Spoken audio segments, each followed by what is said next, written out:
John, welcome to the show. Really appreciate you being here. How's things? Well, thank you for inviting me. And thank you for all your work on the disclosure effort. It's really important. Well, I appreciate that, John. And let's jump straight into this. My first question, actually, it's quite a light one.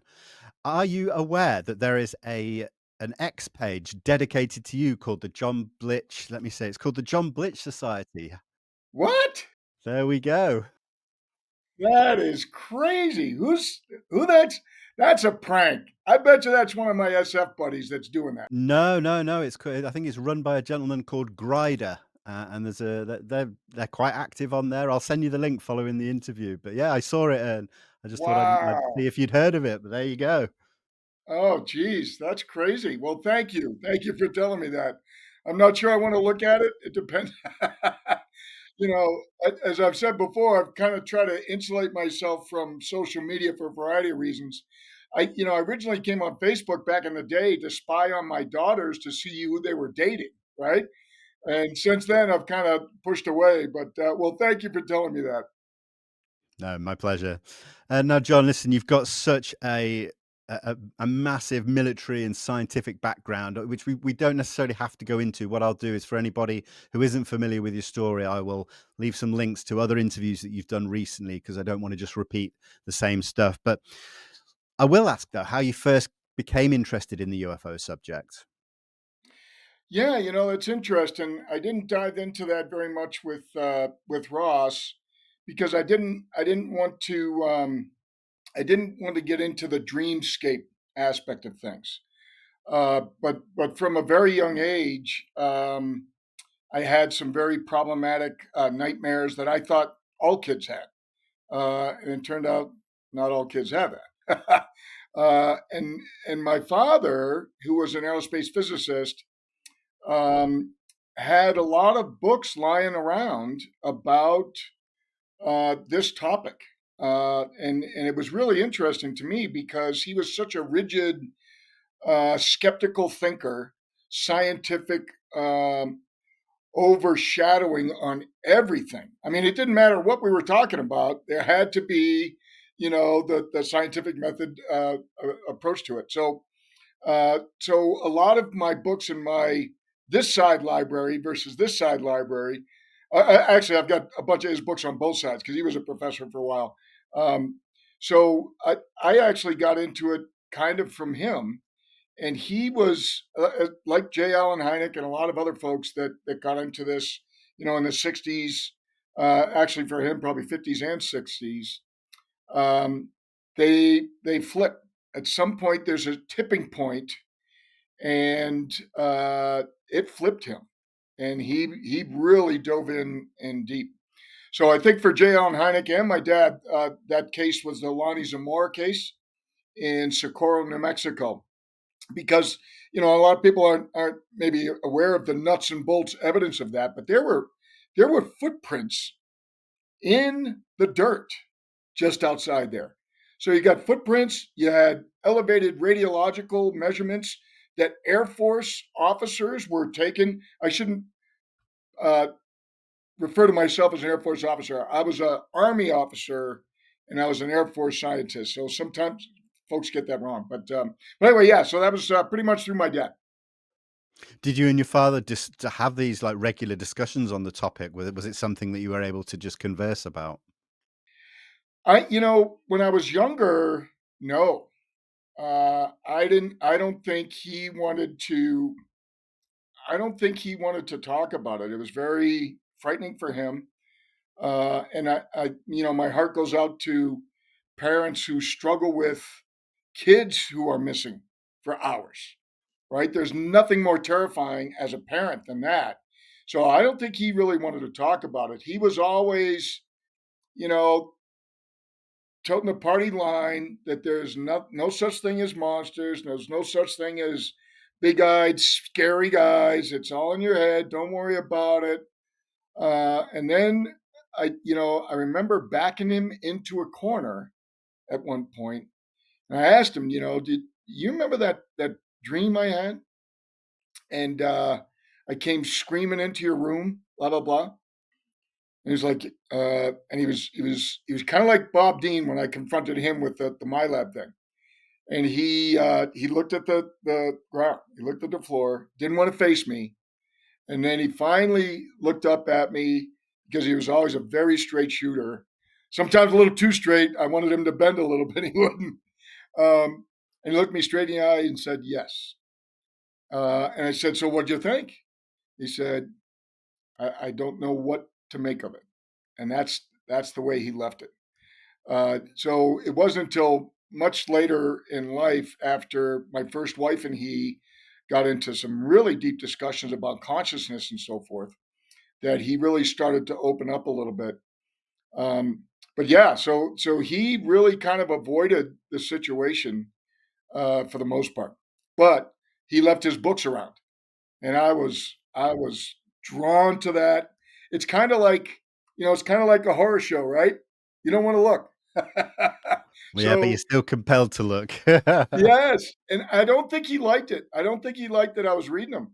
He never really. He was just such a gracious guy. He's very, very strong and very demanding in a lot of ways, but he was also very kind and compassionate. So he would he would never like rip the book out of my hand or anything, but I would put it down and go do something, and then I would come back and I'm like, where the hell's the book? And he would have moved it, just so it was kind of a gentle, soft level of suppression when I was growing up. But of course, once you get to be that rebellious teenager, uh, there's no stopping. I'll go buy my own copy. What do you think of that? And I did. So we have double copies of, like, I don't know, maybe a third. Nah, that's probably too much. Maybe about 20% of that library is double copies because we both bought copies of it. Wow, that's amazing.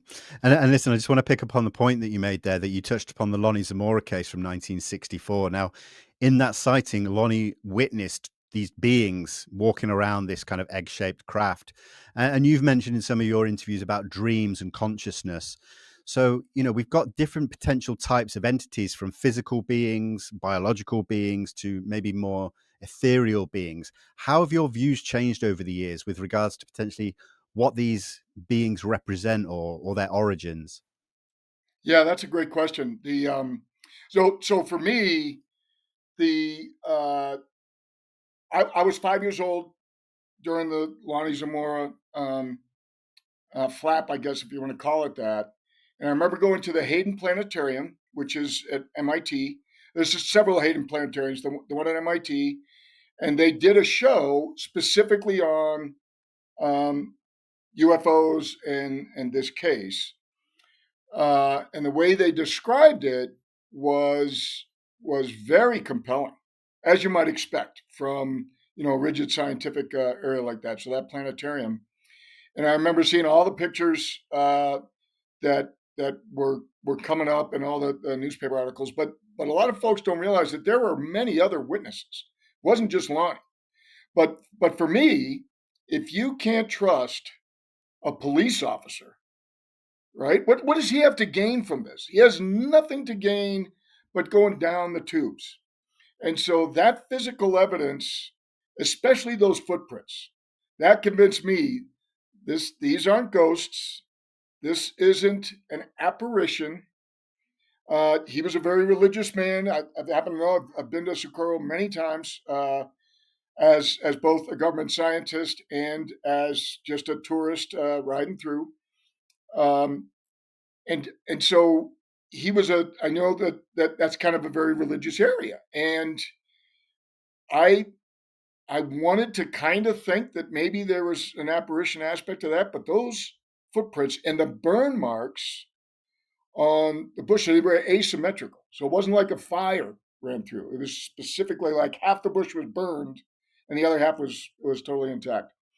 So I don't. I'm a little worried about the term UAP because when it first started to come into the mainstream, it bothered me because it sounded to me like it was another attempt at obfuscation, right? So an object, when you submit it, when you uh, propagate a radar signal and it bounces off something, that's an object.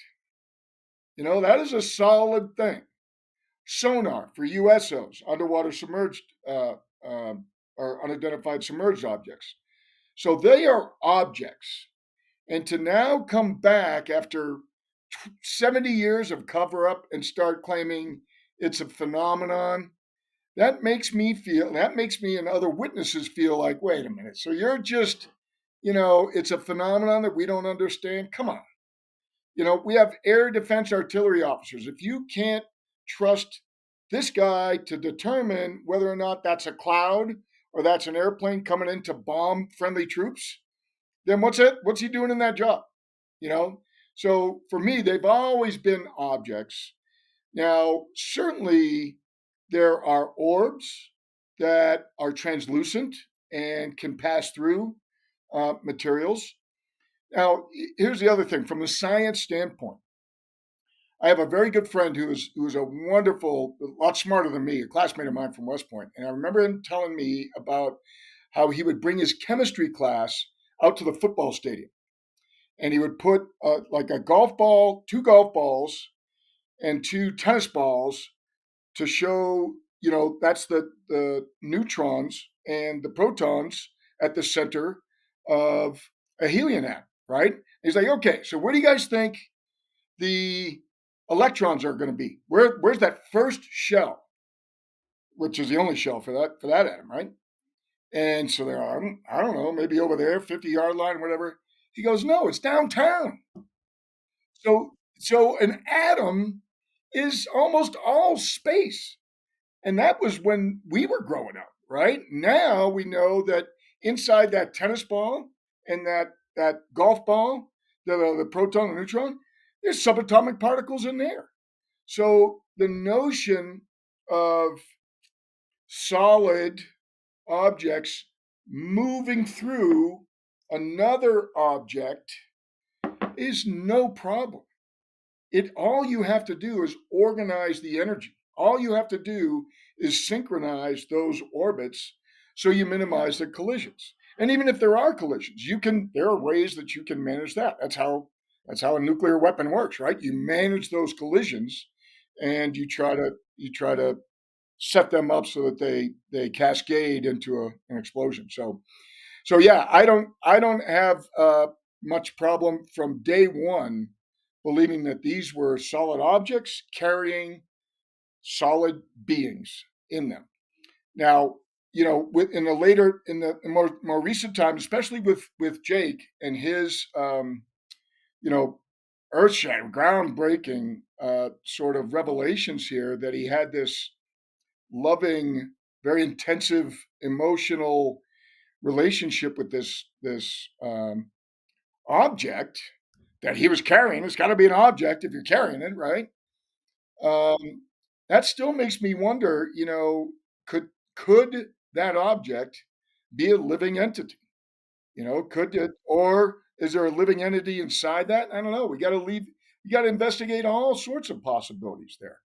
But there are plenty of folks, very credible folks, who have described crashed vessels, eggs, avocados, discs, diamonds, with beings inside them, to lead me to believe that at least some of them are craft carrying entities.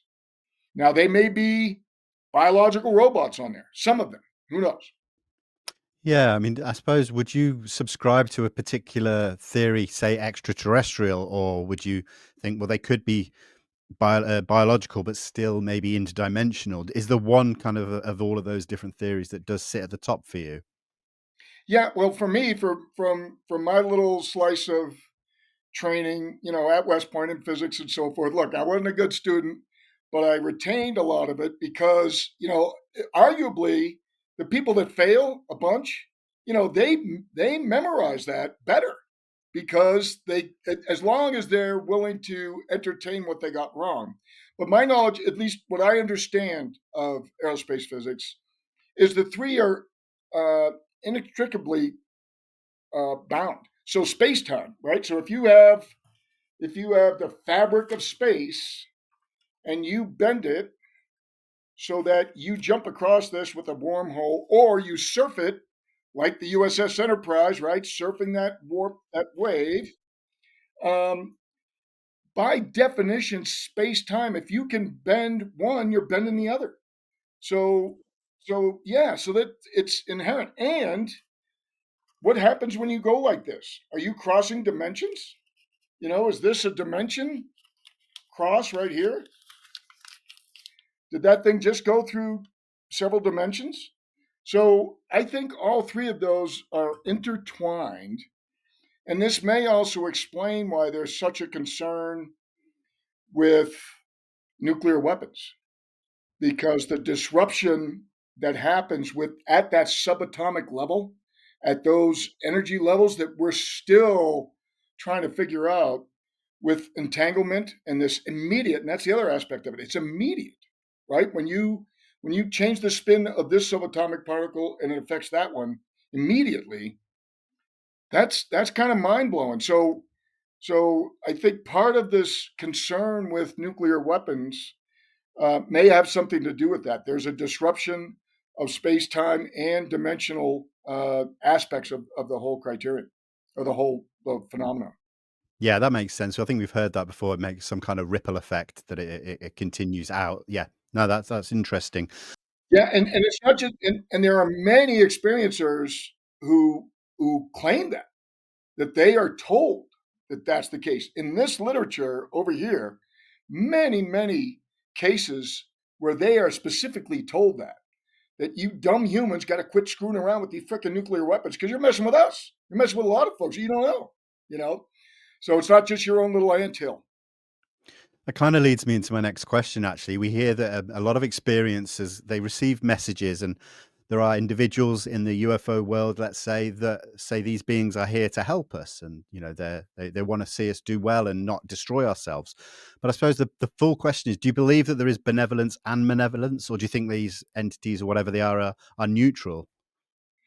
Yeah. So again, knowledge versus belief. My belief, based on that literature and my own personal experiences with very terrifying experiences that I now, at a more mature age, I now consider to be gifts of understanding and gifts of sort of a training. So the way I was treated harshly sort of bolstered me. We talk a lot in the special ops world about the crucible, that what doesn't kill you makes you stronger, that sort of thing.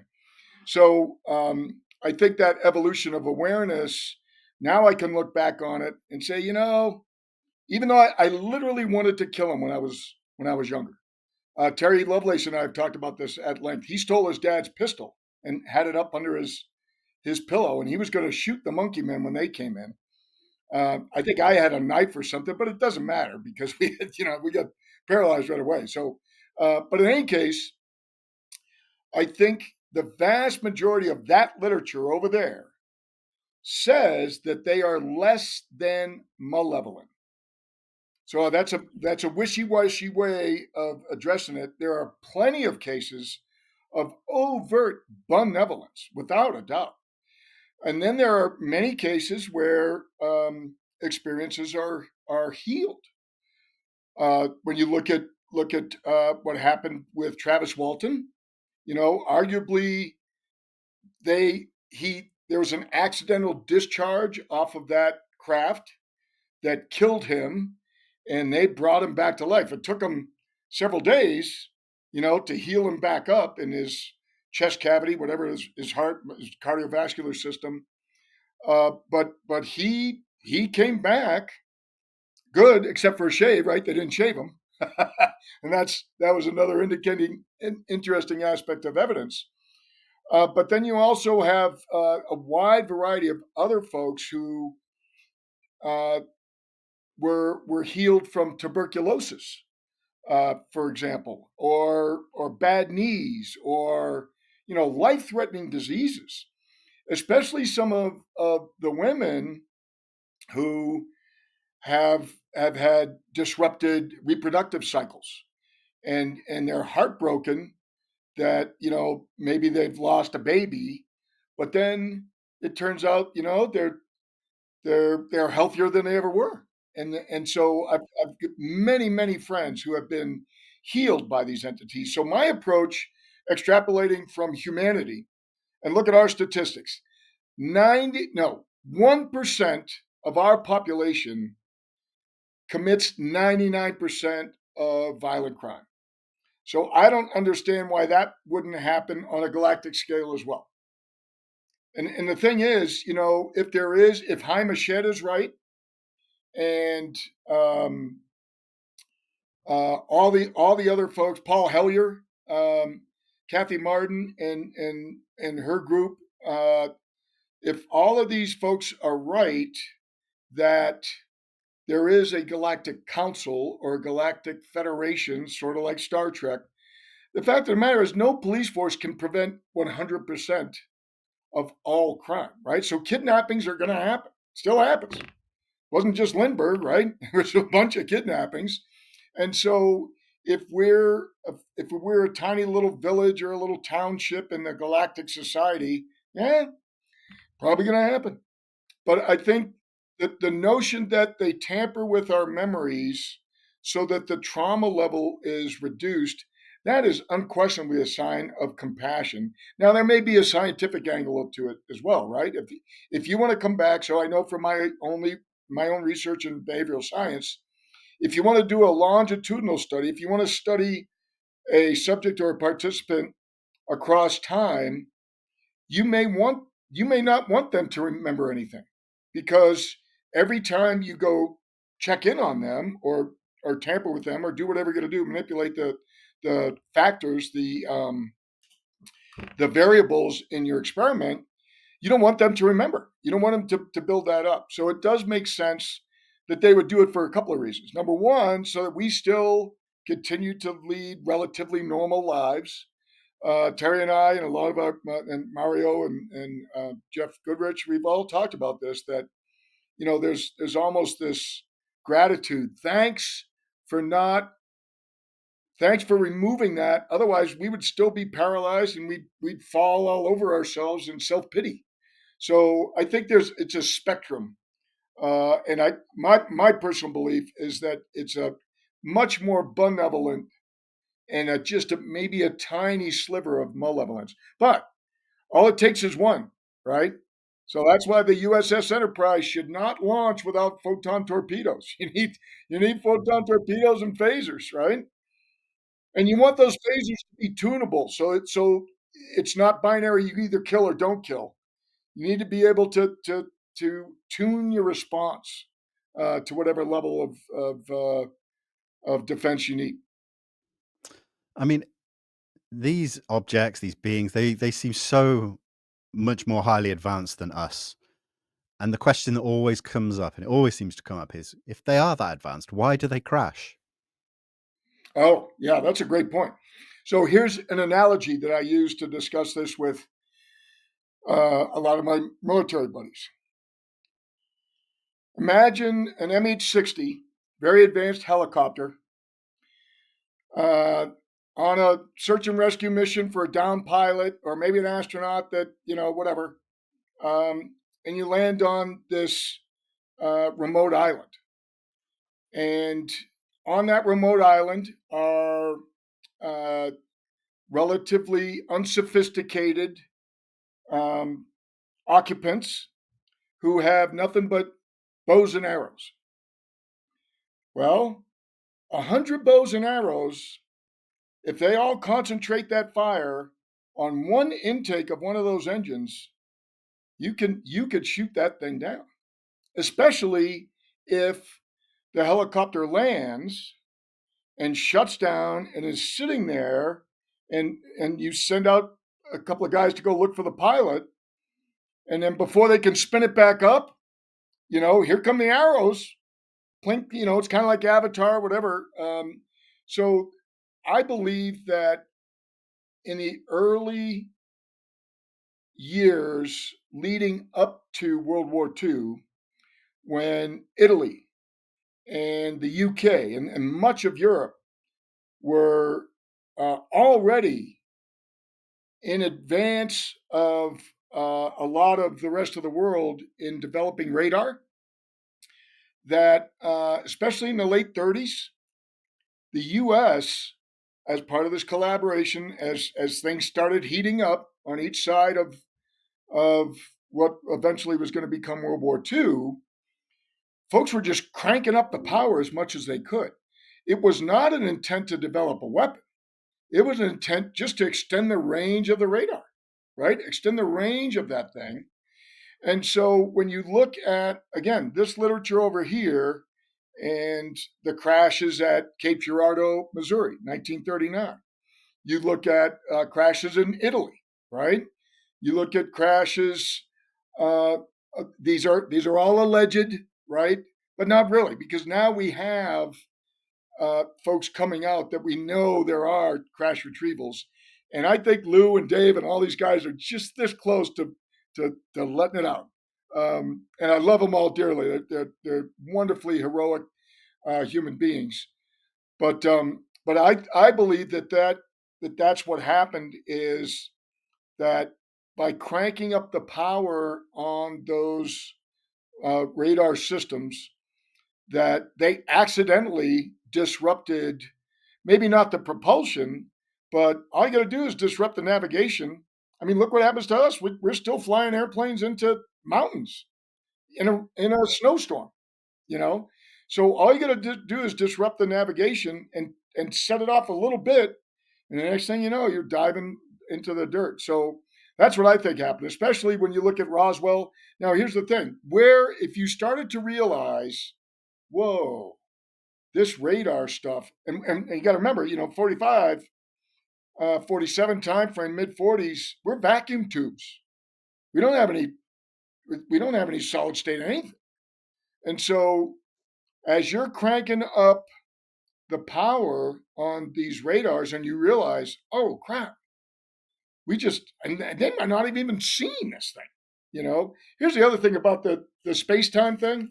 Look, if you can bend space time and travel faster than light, it's a piece of cake to bend photons around this cup and have them come out the other side, and you're invisible. It's inherent in that technology. If you can bend space time, you can bend light, and so you've got an automatic cloaking device. That's the one issue I've got with Star Trek, the cloaking device. What the dude? If you can go faster than light, you can cloak yourself. Okay. So anyway, that when you look at the area that happened in, White Sands Missile Range. Well, why would you be testing radar in the middle of the desert rather than back in Ohio? Unless maybe you shot something down by accident in Ohio that crashed in Missouri, and then the general's like, oh, crap. All right, we need to go way out in the middle of the desert where there's no humans, because we may be shooting stuff down and we don't even know it's there. And the next thing you know is there's Roswell, multiple crashes, blah, blah, blah. So that's what I think happened. And that's why I think that's where it's this directed energy thing. And this is the overlap. We used to have these Venn diagrams that were separate. And now the overlap is really intensifying. This literature over here and this literature over here, especially with quantum physics, subatomic particles, and this recognition of the energy, it really starting to overlap. And it's not like circles, it's spheres, right? You have the golf ball and the tennis ball overlapping. And so this notion of directed energy and fine tuning it with different waveforms, as the more we tamper with that, the more we're likely to bring down an unsuspecting helicopter full of scientists that are just sampling us like we used to sample polar bears during the Cold War. It's a very similar paradigm in my mind. Yeah. Now, we talk a lot at the moment. It's big in the conversation about crash retrievals, but the reverse engineering side of things. You've worked for DARPA. You've worked with some highly, advanced technology. What on the scale? Let's say, do you think we've cracked this propulsion, whether it be anti-gravity, electromagnetic? Are we seeing our own objects in the sky performing these crazy maneuvers? Like, where's the ratio sit for you between genuine NHI objects and what might potentially belong to us? Yeah, that's a great question. I don't know. My belief is that, again, based on this literature, that we cracked a lot of that a long time ago, and by we, multiple countries, not just the U.S., not just the Soviet Union or the USSR or China or whoever. It's kind of like nuclear weapons, propagated, in a very similar manner. Here's something about science, and I talk about this in my book about the death of science. If you are shown a demonstration one time of something happening, then the inspiration to stay up and work yourself to the bone to replicate that is huge. It's monstrous.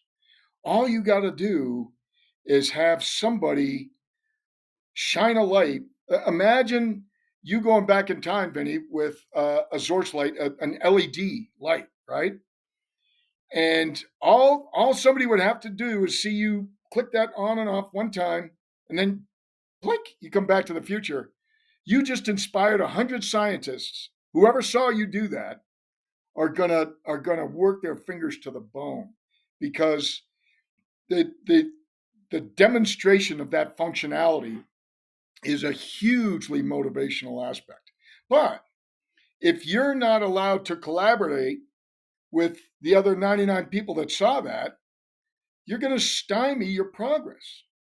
And so this is the issue that I have with this compartmentation, is it reduces collaboration between scientists, and the way that we have treated our military folks, it corrodes cohesion. Any military, most important aspect of military service is that cohesion.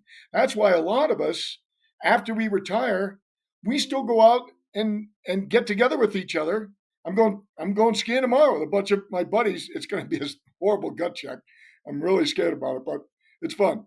So this compartmentation is really holding us all back. But within maybe one company, or maybe within one underground facility in this part of the government, or in this country over here, or this country over here, within that capsule, if there's collaboration in there, boom. Yeah, humans are enormously good. We're much more resilient. We're much more effective in our endeavors than we give ourselves credit for.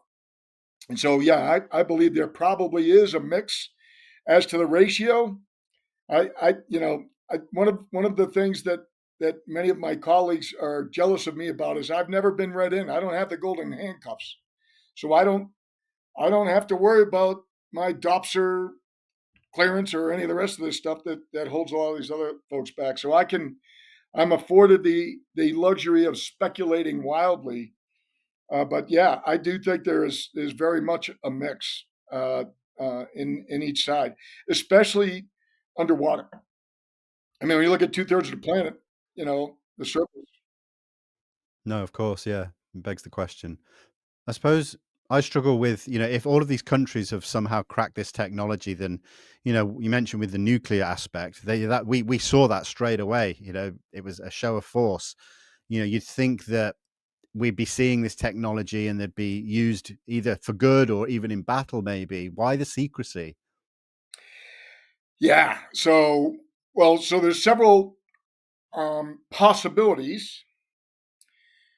Again, no knowledge, speculation based on literature that uh, there is a galactic patrol that isn't going to let us do that. They are not going to let us blow up this planet. They are not going to let us pollute the galaxy, and destroy or create huge voids in other dimensions. And look, your life, your rights as a species end where the next one's begins. right? So my rights as a human being end where yours start. And so uh, this notion that, again, Hamashed made very clear that there is a galactic federation, they are in touch with folks, et cetera, et cetera. So I think I think that's quite possibly what has kept that down.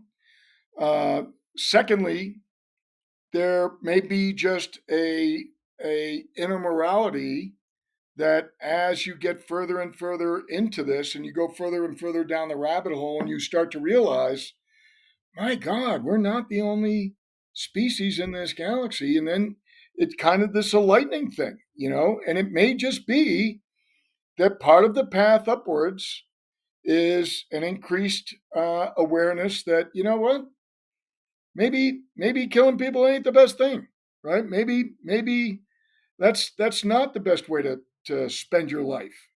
So there's that aspect of it, but there's also another you know alternative component to this, and that is that there may be safeguards on these vessels, on these craft.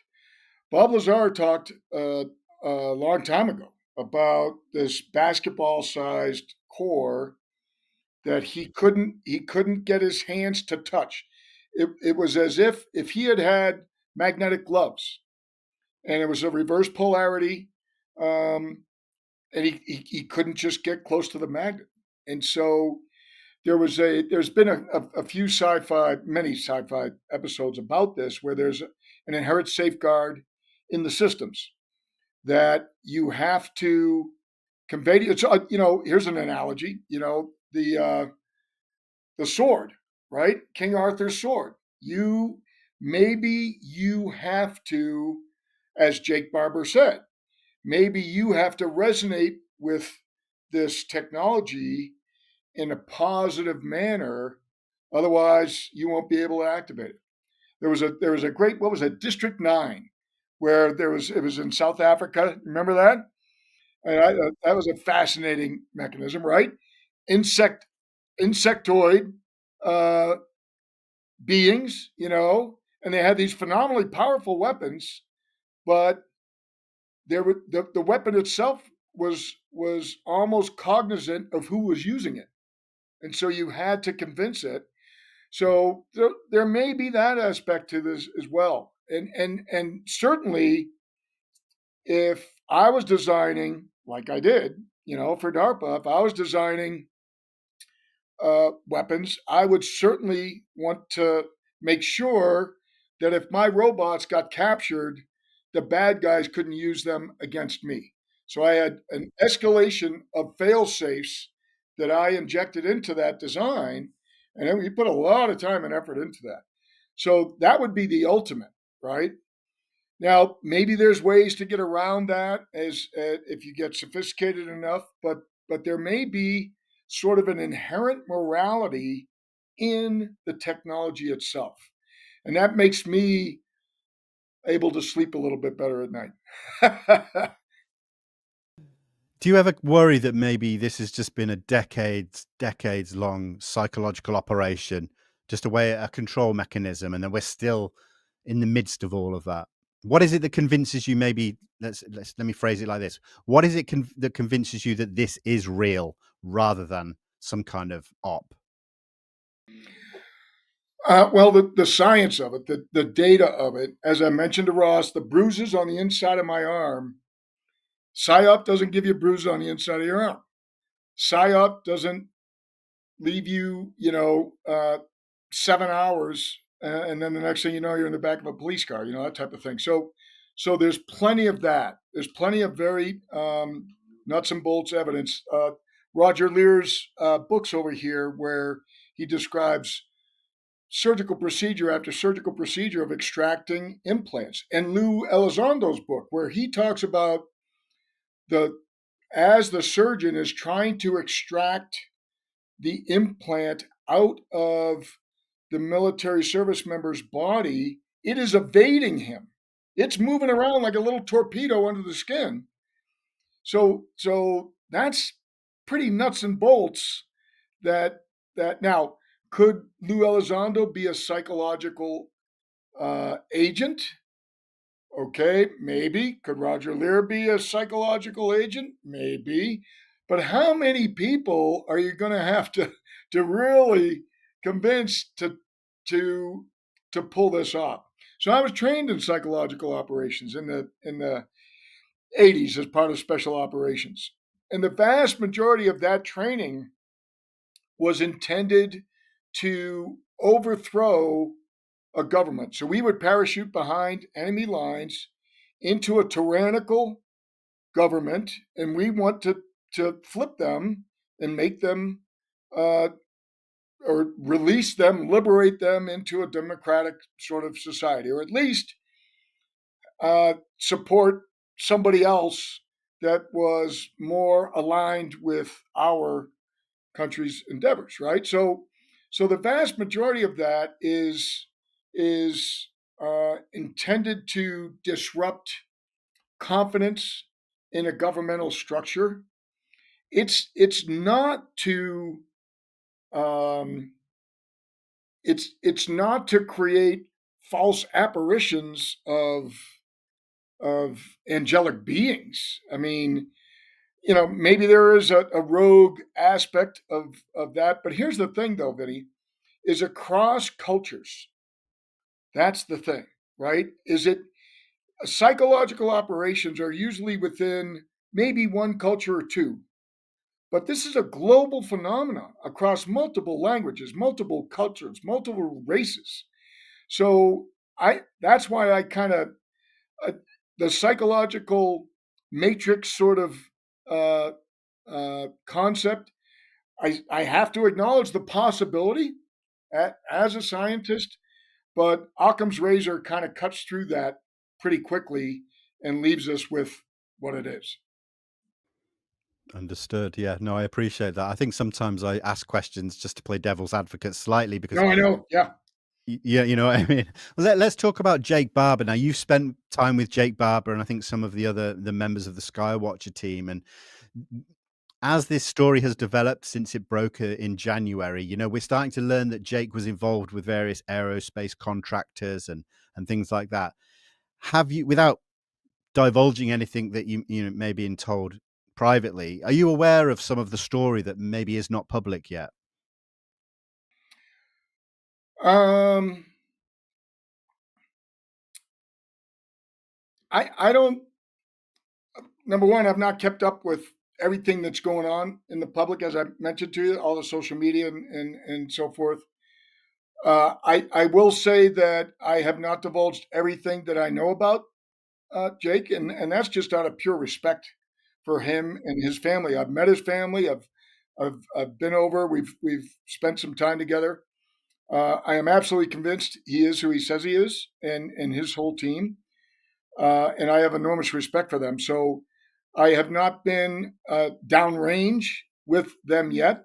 I may end up doing that soon, but um, but yeah, that's about the maximum that I don't have any firsthand knowledge. I was never out there on one of those operations where allegedly there were two defense contractors kind of squabbling over the same item. I will say this, that I do worry very much about galactic piracy.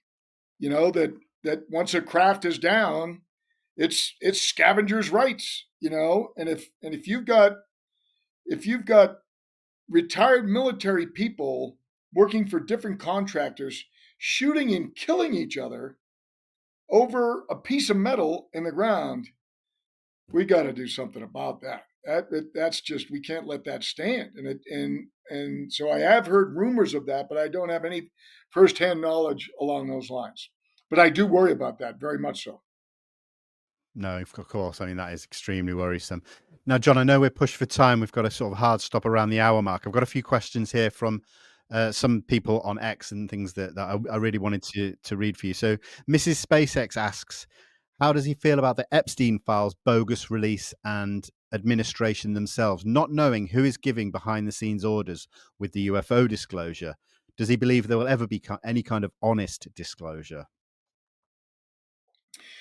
Yeah. So the only thing that I can really blow the whistle on in with my book is corrosive, what I call corrosive leadership.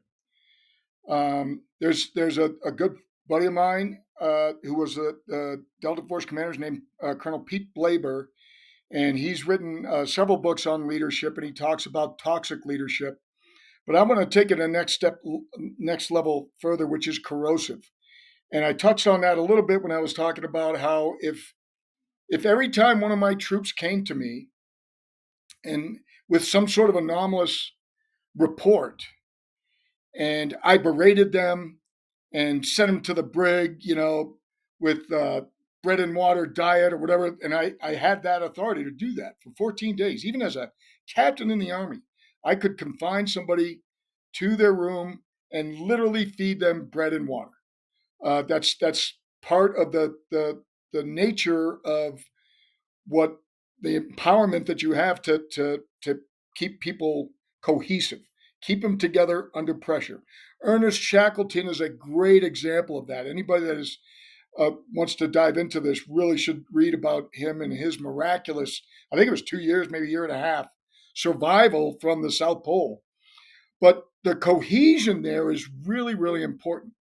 And so this notion of, as I already mentioned with compartmentation, that breaks down cohesion. It breaks down cohesion as a squad, as a platoon, as a battalion, as a brigade, as a country. And so we in the US, we have this red blue thing that drives me insane. I bleed purple. I make all these lectures about this that, especially when we're talking about robots and all the rest of this. So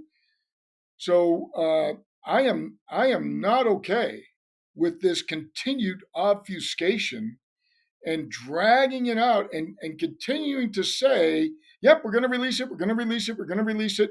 I get elected on this claim, and then where is it? Where's the JF? What's going on? So I'm very upset about it. I was very optimistic that Marco Rubio, since he was sort of pro disclosure, especially with him being Department of State or the Secretary of State, because in my personal opinion, you know, we military folks have kind of fumbled this. We had an opportunity. We've had several opportunities, but it's been 80 flipping years. You know, it's time to give the Department of State, especially if my beliefs, not my knowledge, but my belief aligned with Hamashed, Paul Hellyer, and all these other folks, um, that we are in a galaxy literally teeming with life. The best thing we can do is make friends with people that have the biggest guns out there, right? Let's join the Federation and get some protection, you know? And then maybe they'll stop kidnapping us and tampering with us, you know? That's the best approach. And so I was really, really excited about Marco Rubio maybe inheriting the UAP aspect of this. And I'm not disappointed in him. I'm disappointed in the the slow walk that this is taking. And there's a great opportunity for everybody in this administration to go down in history as the unifiers, as the people that finally revealed we're not alone in the galaxy.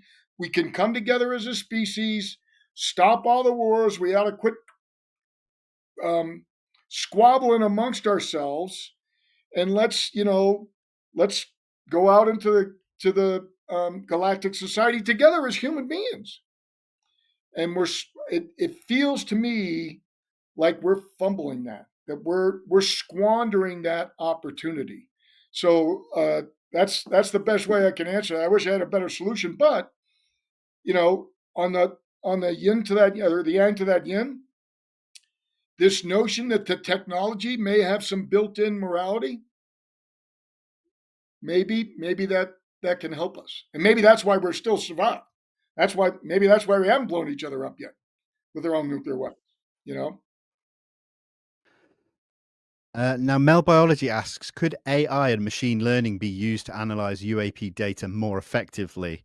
And do you think that this is already being done? Is this one of the ways that we can use technology to gain a better relationship or understanding of the phenomenon?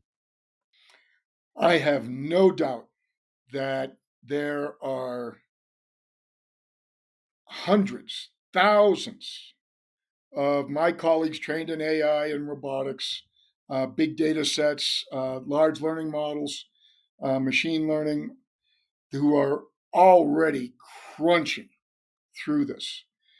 But they it's gotta come out. There's very little doubt in my mind that that is already going on. But here's the thing: any any training set that you apply your machine learning algorithms to, it's a garbage in, garbage out. If you limit that training set, then you have trouble. And this is part of the problem that I have with just turning AI loose on the internet.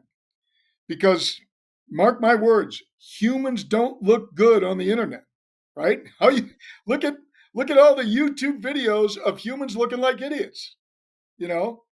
And so if you turn Skynet loose on the internet, they're gonna get rid of us humans pretty doggone quick.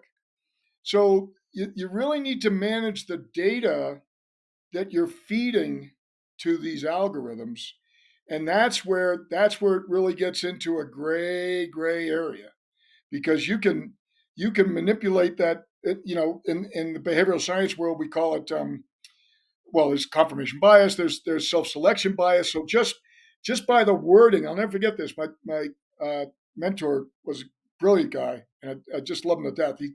He really manipulated the way that I announced my study, because if somebody it would you would self select yourself out of that study just by the way you described it.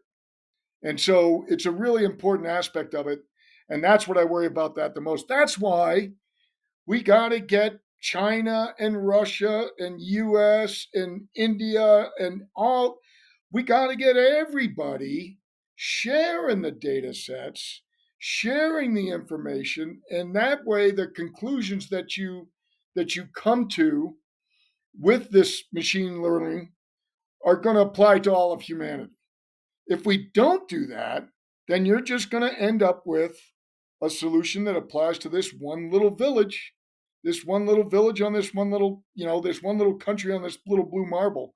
So that's my biggest concern. So that's intrinsically locked in this compartmentation issue that I have. We got to really start breaking down those stovepipes and getting more of a sharing mode.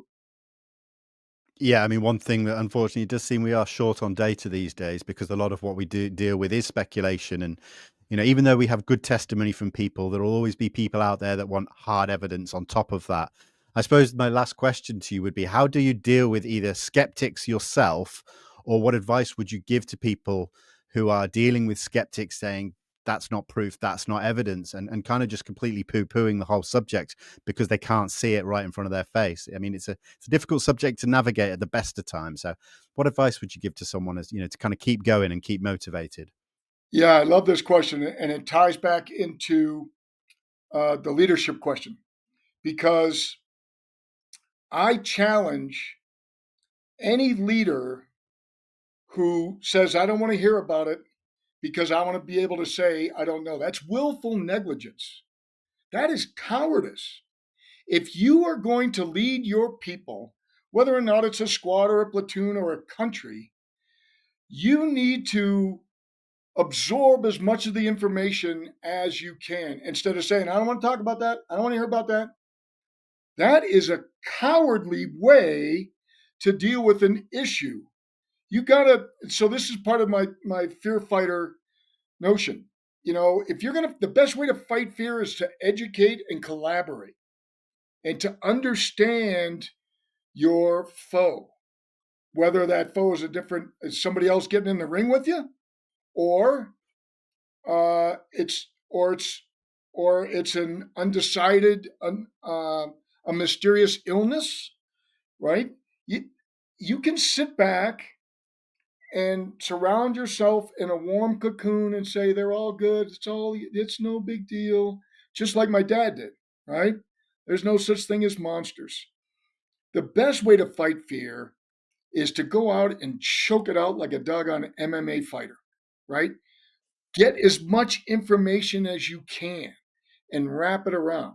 So to the skeptics who haven't done their work, I'm just gonna that's just willful negligence, bro. If you want to get in this conversation, I'm not going to ask you to read all the literature, but at least uh, at least be able to understand the cases that I'm talking about. And so do your work. It's so easy to be a critic and just sit back and just be lazy. So the vast majority of critics, in my opinion, the vast majority of skeptics, in my opinion, just haven't done the work. And so I'm not going to talk to you. Dude, if you want to talk about quantum physics, you need to go read a book. You need to go through. If you want to talk about, here's a good one. If you want to talk about sleep paralysis, then you need to spend 6 or 7 years studying psychology and human neuroscience, and then maybe we can have a conversation.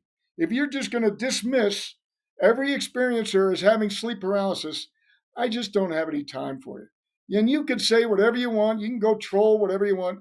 I'm just not going to give you any of my time because you don't deserve it. If you're, it's almost like it's like athletics, right? If you want to get on the pitch and play with this caliber of folks, you need to bring your game up. But the vast majority of skeptics aren't willing to do that. They aren't willing to put the work in. So that's how I would deal with it. Yeah, it's really difficult. I mean, I've done enough research over the years to get to the point where I believe that this subject warrants further investigation, and that I believe that we are more than likely being visited by a non-human intelligence. But people will come to me and have a conversation where they think the opposite, and I love having those kind of conversations. I think where I struggle is when it goes over and it goes into attacks, and it goes into something that has nothing to do with the original conversation, and we see that all too much on social media, unfortunately. But have you had any pushback since coming forward? Have you had anything strange happening that you were like, well, this is obviously. I've got to tell you, I am very pleasantly surprised. Dr. Gary Nolan, kind of warmed me up to this because he told me about the person and through other interviews and so forth that he was pleasantly surprised that his career remain not only did it remain intact, that is flourishing. And so I think this is a sign that society is ready. And one of the most important things in Jake Barber's interview was he said, I don't believe that it's an ontological shock at all. It is an ontological relief because there's this simmering. It's like almost an intuitive awareness that this is going on, that there is a cover up. And this kind of circles back to that other question earlier on about the Epstein files and everything. There's so much smoke. Do I really need to see the flame to not go into that house? No, there's plenty of smoke. So the ontological relief of somebody finally telling us, okay, folks, I'm sorry, little Johnny burned the pizza, you know. All right, finally, come on, for crying out loud. There's smoke everywhere. And so I think it's an ontological relief that is really building up everywhere. And so that ontological relief, I believe, has kind of shielded me. Now, maybe I'm naive. On the opposite side of what I just said a little bit ago about the skeptics should be welcomed as long as they bring something, as long as they can address the data. I mean, that's what science and learning is all about. You should welcome that. Did you think about it? Yeah, well, geez, maybe not. So but it's got to be rooted in enough basis that's not personal. Because the reason why people are going to attack you, Vinny, is because they're scared of you. They're afraid of the information that you bring, and it's a big worldview to realize that there's somebody bigger, smarter, faster, more evolved than you out there, and you're just this kind of little ant in the galactic anthill. So I think that's the most important aspect of this is to keep the positive um, mentality and just absorb as much as you can. Education is the best way to go, and not just rigid school education, like Mark Twain said. Don't let your schooling. No, don't let your education. No, what was it? Don't let your schooling interfere with your education, right? And getting out and doing things like you're doing, stretching your brain, stretching your mind, stretching your awareness to at least entertain these other concepts, at least talk about it. And that's what's so doggone important. That's why your work is so important. And I can't thank you enough for it. I appreciate that very much. My very last question, John, do you believe that we're going to get disclosure soon? I was much more um, optimistic about it a few weeks ago. I'll say that. But I still remain optimistic because they get a vote, right? They arguably have the biggest vote. And uh, I don't think they're going to put up with our childish behavior much longer. I feel and many of us have been told this telepathically.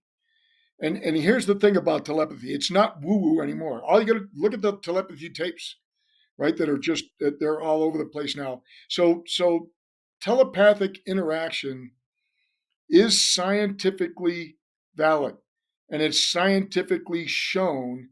Now the details of it, woo, it's kind of like, well, geez, germs cause disease. Now, how many diseases, how many different type of germs? We're just starting to peel that back. Different brainwaves, different frequencies, what mechanism is, what parts of the brain are even involved. Whole world of exploration out there. But consider this: if it makes all the sense in the world, if we're going to enter into a galactic society, to use a telepathic mode of communication, right? Especially if some species has beaks instead of lips, right? Or clicks or whatever it happens to be. Never mind the Star Trek communicator. Just use the emotional content. That's why what Jake said was so doggone important. The emotion of intensive love with sadness. And I interpreted that to mean they're sad that our society has to go through this. But sometimes, you got to let your kid, you could tell them 100 times not to touch the hot stove. Sometimes they just got to touch it. And I get the impression that that's what was being conveyed to Jake. What was conveyed to me was quit squirming around. You're being a pain in the neck. Let us get you're interfering with your own situation. But with him, I think it was that sadness that we're going to have to go through some rough times. So yeah, we're going to have to paddle through some white water here.